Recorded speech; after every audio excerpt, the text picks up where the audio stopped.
Olá, queridos amigos, Pastor Ronaldo Santana aqui e hoje nós vamos falar sobre grupos dissidentes. Mas antes de nós começarmos nosso vídeo, eu gostaria de pedir que você curta o nosso vídeo e também se inscreva no nosso canal, tá bom? Isso para que o YouTube compartilhe os nossos vídeos para os nossos inscritos e também para as outras pessoas, ok? Então curta o nosso vídeo e vamos começar.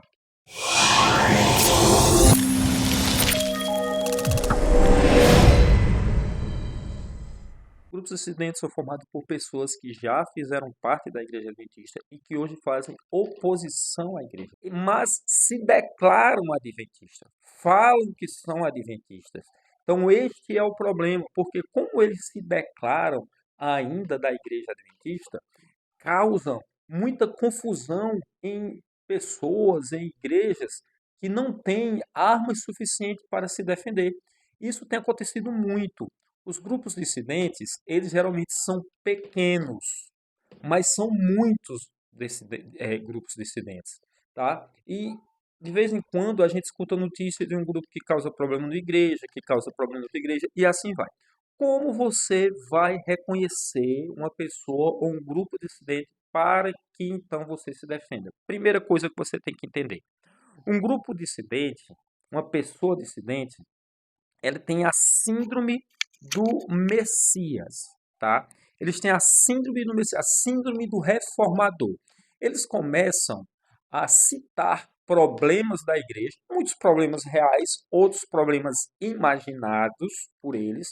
Eles começam a citar problemas da igreja, começam a citar erros de liderança, tá? Algum líder da igreja comete algum erro, eles citam esse grupo, e isso são as brechas usadas por eles, então, para fazer ataques ferrenhos à igreja. O que é que eles fazem? Eles elevam o nível de santidade de uma forma muito alta, não para si, mas para os outros, para trazer esse nível de santidade para os outros. E aí, através desse nível alto de santidade, eles começam a criticar a igreja. Geralmente, eles começam ali por reforma de saúde, eles começam também a fazer críticas sobre a homilética da igreja, a fazer críticas sobre problemas pessoais de membros da igreja. Eles têm a síndrome do Messias, eles querem mudar, eles se sentem os salvadores, eles têm a síndrome dos reformadores da igreja. Nós vamos reformar a igreja aqui. A igreja está errada, a igreja está agindo de forma errada, a igreja está se desviando e nós vamos então reformar a igreja. Tá? Nós vamos reformar a igreja. E nisso nós começamos a ver neles também um orgulho, uma certa prepotência. Quando você começa a ver o perfil psicológico dessas pessoas, você começa a sentir neles uma certa prepotência, porque eles criam uma rede doutrinária que é só deles. Grupos dissidentes, eles não se unem entre eles. Eles não se unem. Por quê? Porque eles têm a síndrome do Messias. O Messias é o líder de determinado grupo. Ele é aquela pessoa que traz a luz espiritual. Ele não vai se unir a outro grupo, mesmo que ambos façam oposição à igreja, porque ele é o enviado. Ele não vai aderir a um outro pensamento que não seja o pensamento dele. Tá? Então, pessoas têm que vir até ele, pessoas que têm que dividir as mesmas ideias do que ele, andando sob o guarda-chuva, sob a liderança do líder desse grupo aí, tá? Então, eles não se unem, são vários, mas não se unem porque cada um acha que Deus deu para ele uma mensagem especial. Eu estava vendo um vídeo de uma dessas pessoas aí, onde ele diz que alguém chegou para ele e falou para ele que ele era a voz que clama no deserto. Olha, imagina isso, meu irmão. O cara disse que alguém, alguém poderia ter dito mesmo, não estou dizendo que ele mentiu em relação a isso, mas que ele era a voz que clama do deserto. Ele disse isso. Ele disse isso. E o problema não foi alguém chegar para ele e dizer isso. O problema foi ele ter recebido isso e dizer, ok, ok, tá, é isso mesmo. Você começa a observar uma arrogância nessas pessoas, né? Uma prepotência nessas pessoas. Eles se sentem, como eu falei para vocês, o Messias. Ele se sente o reformador da igreja, aquele que recebeu a mensagem especial para mudar a igreja. E aí começam os ataques, tá? Começam os ataques. Como são geralmente os ataques de grupos dissidentes? Primeiro, eles desumanizam a igreja. Eles começam a tratar a igreja como instituição, como CNPJ. Eles começam agora a desumanizar, eles tiram o fator humano da igreja agora e passa agora a desumanizar a igreja. Por quê? Porque quando você desumaniza alguém, então fica fácil atacar. Você não está atacando uma pessoa, você está atacando uma instituição, um CPE, um CNPJ, tá? Então não é um ser que você está atacando, não é um ser humano, é uma instituição. E como eu falei para vocês, eles pegam a santidade e colocam no nível muito alto. Eles começam a julgar pessoas muitos por não serem vegetarianos, começam a julgar pessoas por roupa. Então eles criam um padrão de santidade que as pessoas devem seguir. E assim, eu não estou querendo nesse vídeo dizer que nós não devemos alcançar um padrão alto de santidade, não é isso. Mas o que é um extremismo? O extremismo é a verdade levada à loucura, tá? A verdade levada à loucura. Então começa a criticar agora programas da igreja, começam a criticar a liturgia da igreja, a homilética da igreja, pregadores da igreja. E quando essas críticas começam a chegar, e aí eles pregam sobre isso, pequeno grupo falam sobre isso, na hora da escola sabatina falam sobre isso, a igreja começa a sentir uma diferença na atmosfera. Por quê? Porque quando a igreja ela começa a ficar legalista ou moralista, a igreja começa a ficar triste, porque se vê pecado em tudo. Você começa a ver pecado em todas as coisas. Então a igreja começa a ficar sem atividade, tá? Muitas atividades, muitos programas da igreja começam a ser cortados.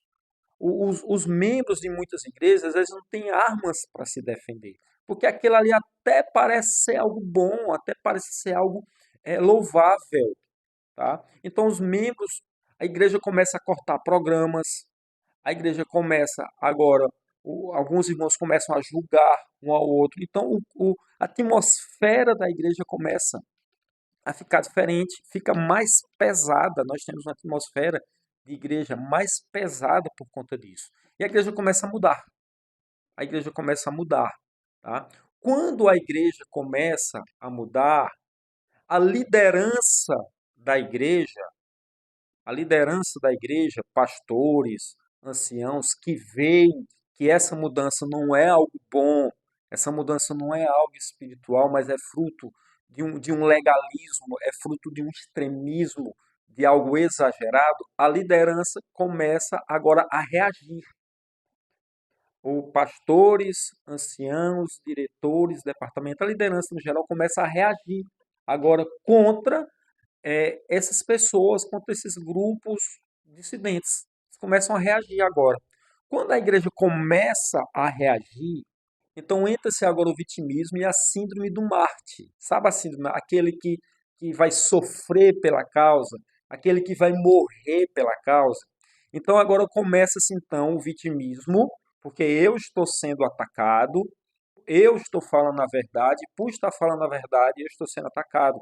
E agora entra também a síndrome do Marte. Eu vou sofrer pela causa. Essa é uma causa que eu amo. Eu não vou abandonar essa causa por nada. Mas aí quais as armas que eles usam? Quais as armas que eles usam? Primeiro, eles pegam muitos textos da Bíblia e de Ellen White que podem ser aplicados para qualquer coisa e aplicam para aquilo que eles querem, tá? Eles pegam textos que você pode aplicar para qualquer coisa, se você tira aquele texto do contexto e aplica para qualquer coisa, tá? E aplica para qualquer coisa. Por exemplo, eles pegam muitas repreensões de Ellen White para a liderança da igreja, repreensões até duras, pesadas de Ellen White, para repreender a igreja de uma forma geral e também a liderança da igreja, para atacar a igreja, para dizer que a igreja está se desviando do caminho do Senhor, para dizer que a igreja está virando Babilônia. Eles pegam textos de Ellen White, que são textos de repreensão, são textos válidos, mas são textos para aquela liderança que Ellen White está se direcionando, e também aplicada a qualquer pessoa, a qualquer um, tá? Para dizer que a igreja como corpo está se desviando e virando Babilônia. Ora, Ellen White falou para a época dela que Deus não queria que as pessoas comprassem bicicleta. E aí? O que é que eu vou fazer com esse texto? Que Ellen White falou que não era para se comprar bicicleta.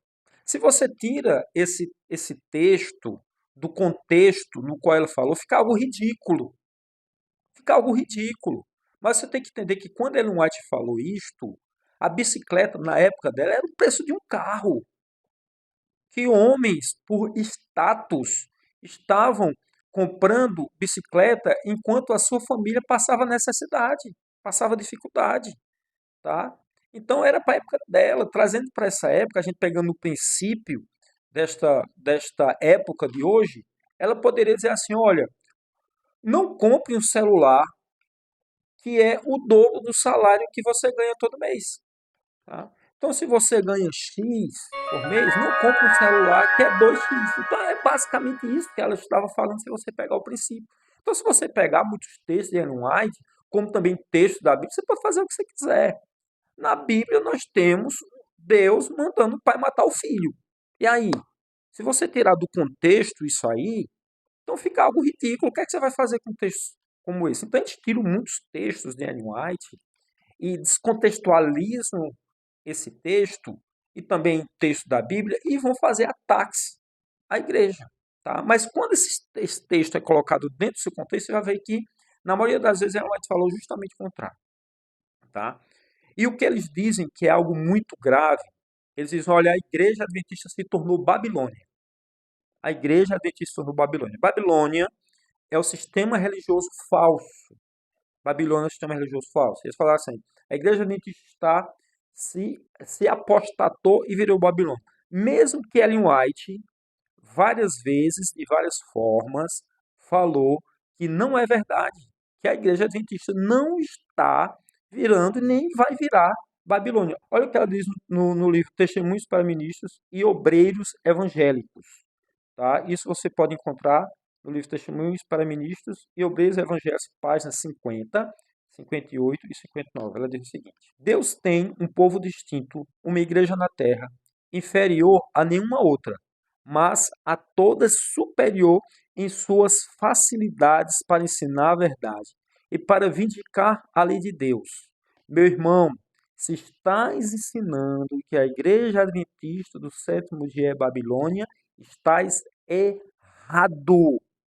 Estás errado. E ela diz também no livro Igreja Remanescente, tá? Este livro aqui, ó, Igreja Remanescente. Se você não tem, compre este livro aqui, Igreja Remanescente. Ela diz assim: para entender que a Igreja Adventista do sétimo dia seja Babilônia, é a mesma declaração que faz Satanás, que é um acusador dos irmãos, acusando-os dia e noite perante Deus. Isso está no livro Igreja Remanescente, página 38, parágrafo 2. Entendeu, irmão? A igreja adventista não é Babilônia. Não é Babilônia. A igreja adventista não está se desviando da verdade. Muitos outros, eu vi até um vídeo também falando que, camarada dizendo que a igreja adventista é Laodiceia. Verdade. Ok, é isso mesmo. A igreja adventista é Laodiceia. Tá? Porque Laodiceia é a última igreja de Deus na terra. Laodiceia é a última igreja de Deus na terra. Tá? E Laodiceia não é abandonada por Deus. Deus não abandona Laodiceia, ao contrário. Laodiceia é a única de todas as igrejas no qual Deus faz uma declaração de amor. Deus diz assim: eu repreendo a todos aqueles que eu amo. Então Deus é a única das 7 igrejas na qual Deus diz que ama. É Laodiceia. E Deus vai fazer repreensões a Laodiceia. Não há nenhum elogio a Laodiceia. Deus faz repreensões a Laodiceia, mas não repreensões doutrinárias. Laodiceia não sofre repreensões doutrinárias como as outras, que são comparadas a Nicolaítas, a, a, a Jezabel, a falsos profetas. Em nenhum momento as demais sofrem repreensão doutrinárias. Laodiceia não. Laodiceia não sofre repreensões doutrinárias. Laodiceia sofre repreensões missionárias. Está morna. Laodiceia deveria estar mais quente. Laodiceia devia estar mais fervorosa. Mas Laodiceia está ali como se fosse incubada, com medo. Então essa é a repreensão que Laodiceia sofre. E Deus não abandona Laodiceia. Deus não abandona Laodiceia. Eu já vi até vídeos dizendo assim que o remanescente sairá da igreja adventista. Como é que o remanescente vai sair? O remanescente, irmão, é o que fica. Remanescente não é o que sai, remanescente é o que fica. Ellen White, quando ela profetiza, quando ela fala sobre a sacudidura, imagina a imagem do sacudidura. Sacudidura é quando o agricultor ele pega os grãos misturado com palha e joga para cima, ele vai jogando para cima, vai sacudindo, e o vento vai passando e vai jogando para fora a palha. O vento não joga para fora o grão, o vento joga para fora a palha. Quem sai de Laodiceia é a palha. É a palha. Quem sai de Laodiceia é a palha, não o grão. Não é o grão. O grão fica. O grão fica. Por mais que Laodiceia nesse momento não esteja fervorosa, por mais que Laodiceia não esteja no nível em que Deus gostaria que ela estivesse, a profecia bíblica diz que ela vai estar. Ela não vai ser vomitada. Em nenhum momento a Bíblia diz que ela vai ser vomitada. Ao contrário, a chuva serôdia cairá sobre ela, a despertará. A chuva serôdia a despertará. Tá? Então, quem sai não é o remanescente. Quem sai é a palha. Quem sai é a palha. Então, quando se faz críticas à doutrina da igreja, quando se faz crítica à liderança da igreja, você está atacando a menina dos olhos de Deus. E mais, deixa eu falar para você, por que um grupo dissidente faz críticas à liderança da igreja? Porque a liderança da igreja são os defensores da igreja. A liderança da igreja, os pastores da igreja, quando eu falo pastor, não estou me referindo apenas àquele que foi ordenado como tal, mas também ancião, diretores, aqueles que assumem o cargo da igreja, o pastor, os pastores da ovelha são os que protegem as ovelhas da igreja. Se você ataca, se você tira a credibilidade do pastor, você tira o referencial da igreja. Quem é que os irmãos vão acreditar? A quem os irmãos vão dar crédito? A quem os irmãos vão dar crédito? Quando você descredibiliza a liderança da igreja, você deixa um lugar vago. Você descredibiliza para deixar um lugar vago, para assumir o lugar. Então você, querido irmão, que está assistindo esse vídeo, saiba que quando alguém ataca a liderança da igreja, quando eu falo ataque, eu estou falando de críticas construtivas que todos nós precisamos receber.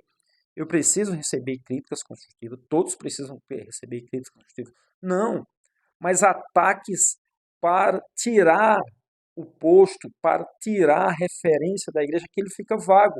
E é exatamente nesse lugar vago que aquele dissidente quer entrar, que ele quer assumir. Ele quer assumir um lugar que ele vai deixar vago, que ele deixou vago por atacar a liderança, por atacar os guardadores da igreja. Você está entendendo? Então, qual é o problema do grupo dissidente? O grupo dissidente, ele começa primeiro dividindo a igreja, você começa a ver que vão se formando grupos na igreja, aquele grupo que segue aquela ideia dissidente, aquele grupo que reage à ideia dissidente. Primeiro eles começam, então, a divisão, começa a dividir. Depois finalmente chega a separação. De pessoas que simplesmente deixam a igreja, abandonam a igreja por acreditar que a igreja está seguindo um caminho errado, fundam outro movimento, vão para outro movimento, vão atrás desse líder, e aí entra aquilo que Jesus falou, né? Que um reino dividido não pode subsistir. Então a igreja, em vez de estar pregando o evangelho, a igreja, em vez de estar avançando, em vez de nós estarmos tentando chegar no ideal de Deus, no fervor de Deus, em ser quente como é o sonho de Deus para a igreja, nós temos que estar resolvendo brigas internas da igreja. A última característica do grupo dissidente, o grupo dissidente ele é muito violento nas suas palavras. Tá? Ele é muito violento. A igreja adventista ela não usa desta violência, nem quando é atacada. Nem quando é atacada, não quando tem que nem mesmo quando tem que refutar um ataque à igreja adventista, ela vai usar de uma linguagem violenta para se referir àquela pessoa que está atacando. Então você começa a entender, a ver uma violência nas palavras, uma prepotência na palavra, e isso não é o Espírito de Deus. Mas, irmão, deixa eu dizer um negócio para você. Você que por algum momento ver mensagens como essa, você precisa entender primeiro as profecias bíblicas, tá? Aqui está o livro Grande Conflito. Leia o Grande Conflito. Leia todo. Leia essa versão aqui, ó, essa versão completa do Grande Conflito, tá? Leia a versão completa do Grande Conflito. Aqui você vai ver a luta da igreja ao longo do tempo. Aqui Ellen White é clara ao falar sobre a igreja de Deus e que a igreja adventista não vai apostatar, ao contrário. A igreja vai ser triunfante. A igreja vai vencer a luta, a igreja vai vencer a batalha. Então leia. Quando você lê o Grande Conflito e outros livros, profetas da igreja, você começa a entender que a igreja vai vencer, apesar de muitas vezes parecer perder. Entenda também a eclesiologia da igreja. Você tem que entender o que é a igreja. Tá? Eu recomendo também para você esse livro aqui, A Igreja. Tá? Esse livro aqui é da Casa Publicadora Brasileira. Você pode encontrar esse livro na Casa Publicadora Brasileira. Tá? A Igreja, Adoração, Ministério e Autoridade. Tá? É um livro muito bom. Recomendo também para você ler o livro Igreja Remanescente. Leia este livro, Igreja Remanescente, que você vai entender mais. Amigo, que Deus lhe abençoe de uma forma muito especial. Espero que nesses poucos minutos você tenha entendido o que é um grupo dissidente, como você identificar um grupo dissidente, como se proteger. Saiba que a Igreja de Deus na Terra é uma igreja que está na luta, está batalhando, está lutando. Muitas vezes parece que vai perder a luta, mas no final Deus dará a força do seu espírito e a igreja será triunfante. Um super abraço, fica com Deus, curte o nosso vídeo, compartilha para os teus amigos, é um vídeo muito importante para você compartilhar. Fica com Deus, até o próximo vídeo, tchau, tchau.